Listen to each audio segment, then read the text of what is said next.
Hello दोस्तों, welcome है सभी लोगों का स्वागत हमारे यूट्यूब चैनल में। देखिए दोस्तों, ये हम ईडियम्स और फ्रेजेस की सीरीज चल रही है। तो यहाँ पर ये भाग हमारा 2 है। भाग 1 अगर नहीं देखें तो आप मेरे चैनल को विजिट करें, भाग 1 देख लीजिएगा दोस्तों। यहाँ पर हम जो क्वेश्चन की बात करने वाले 22 से लेकर क्वेश्चन की शुरुआत करेंगे और 21 तक के क्वेश्चन हमने वीडियो नंबर 1 पर कवर कर रखा है दोस्तों। ठीक है, चलिए शुरुआत करते हैं। क्वेश्चन है दोस्तों, एक क्लोज फिस्टेड पर्सन। एक क्लोज फिस्टेड पर्सन कई बार एग्जाम में आया है। तो एक क्लोज फिस्टेड पर्सन का मतलब होता है कंजूस व्यक्ति। ऐसा व्यक्ति जो बहुत कंजूस होता है, उसके लिए हम यूज़ करते हैं जो इडियम्स, वो है एक क्लोज फिस्टेड पर्सन दोस्तों। इसका इंग्लिश मीनिंग बनेगा अमाइजर। क्या बनेगा दोस्तों? अमाइजर। माइजर मीन्स होता है कंजूस।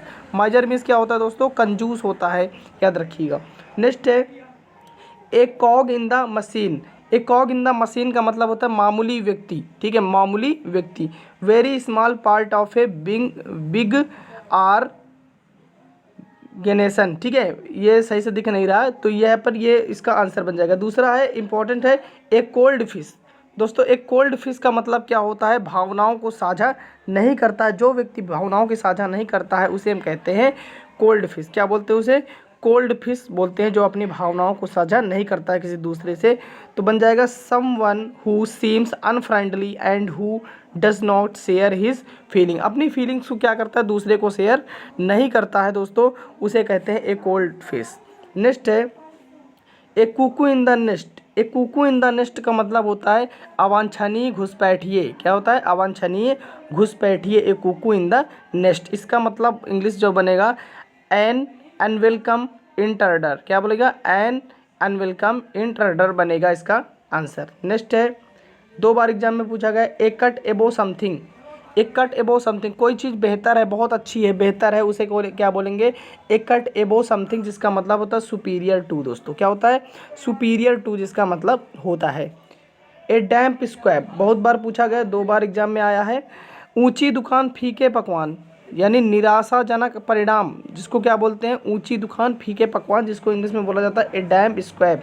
इंग्लिश मीनिंग क्या बनेगा? ए डिसअपॉइंटिंग रिजल्ट। देखो, आपको ऐसे भी करके पूछ सकता है, दे सकता है आंसर, ऐसे भी आ सकता है और एग्जाम में कुछ अपना भी दे सकता है। तो ए डिसअपॉइंटिंग रिजल्ट। दूसरा बनेगा a situation or event which is much less impressive than expected. ठीक है, यानी ऊंची दुकान फीका पकवान, यानी कि जो परिणाम आना उससे संतुष्ट न रहना, निराशाजनक परिणाम आ जाना ना, उसे क्या कहेंगे? ए डैम्प स्क्वैब। नेक्स्ट है ए डैमल in distress. A डैमल in distress मतलब होता है अबला नारी। क्या होता है? अबला नारी, जिसको कहते हैं ए हेल्पलेस वुमेन। ए हेल्पलेस वीमेन। ए हेल्पलेस वीमेन कहेंगे ए डैमसल इन डिस्ट्रेस। नेक्स्ट है इंपॉर्टेंट, 8 बार क्वेश्चन आया है a dark horse. A dark horse मतलब क्या होता है? अप्रत्याशित विजेता। अप्रत्याशित विजेता को कहा जाता है ए डार्क हॉर्स, यानी कि N unexpected winner. N unexpected winner, someone who unexpectedly succeeds.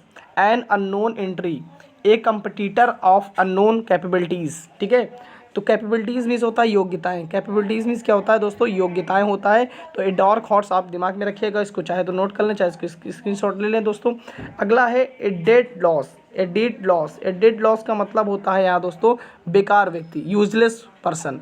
ठीक, कंप्लीटली यूजलेस। कंप्लीटली यूजलेस, इसका ये भी बन जाएगा और इसका ये भी बन सकता है यूजलेस व्यक्ति, यूजलेस पर्सन। ठीक है, ए डेड लॉस। नेक्स्ट है 31 number A diamond in the rough. A diamond in the rough का मतलब होता है दोस्तों कोरा हीरा। क्या होता है? कोरा हीरा, यानी छिपे गुणों वाला व्यक्ति, उसे हम क्या बोलते हैं? A diamond in the rough. English spelling बनेगा समवन और समथिंग विद पोटेंशियल और टैलेंट बट लेकिंग ट्रेनिंग और पॉलिश, इसका आंसर बनेगा दोस्तों। अगला है 32 नंबर a dime a dozen. A dime a dozen 5 बार पूछा गया। ए डायमंड डजन का मतलब होता है कौड़ी के भाव, बेहद सस्ते।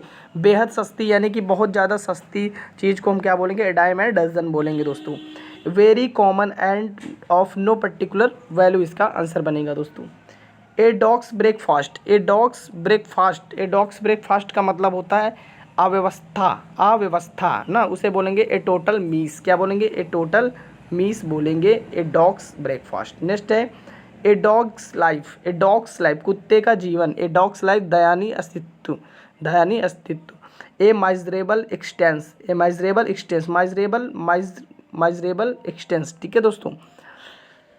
अगला है a drop in the bucket, 4 बार आया है। A drop in the bucket का मतलब होता है ऊँट के मुंह में जीरा। ऊँट के मुंह में, इसको 2 तरीके से पूछा जा सकता है। ये एक पूछा गया है a drop in the bucket, a drop in the ocean, तो दोनों का मतलब वही होता है ऊँट के मुंह में जीरा बहुत कम। तो इसको बोला गया a very small part of something big or whole, something small and unimportant especially when compared with something else. दूसरे में पूछा गया 36 number a drop in the ocean, उसका मतलब वही है ऊँट के मुंह में जीरा यानी कि बहुत कम होना। A very small amount compared with what is needed or expected, इसको याद रखिएगा दोस्तों। A drop in the ocean बहुत इंपॉर्टेंट है दोस्तों। नेक्स्ट है दोस्तों a dry run, a dry run. A dry run का मतलब क्या होता है? ए ड्राई रन का मतलब होता है पूर्वाभ्यास, यानी कि पूर्वाभ्यास हमें रिहर्सल ऑफ एन इवेंट, क्या होता है? Rehearsal end of an event हो जाएगा ए ड्राई रन। अगला है a fine states of affairs.